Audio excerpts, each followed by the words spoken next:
ನೀನು ನನ್ನ ಹಿಂದೆ ಬಂದರೆ ರಾಣಿ ಹಾಗೆ ನೋಡಿಕೊಳ್ಳುತ್ತೇನೆ.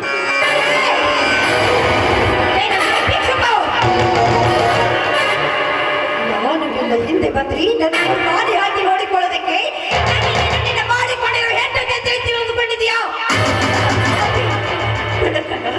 ನೀನು ಒಂದು ಕ್ಷಣ ಬಿಡು, ನಾವು ನಿಲ್ಲೋದು ಬೇಡ.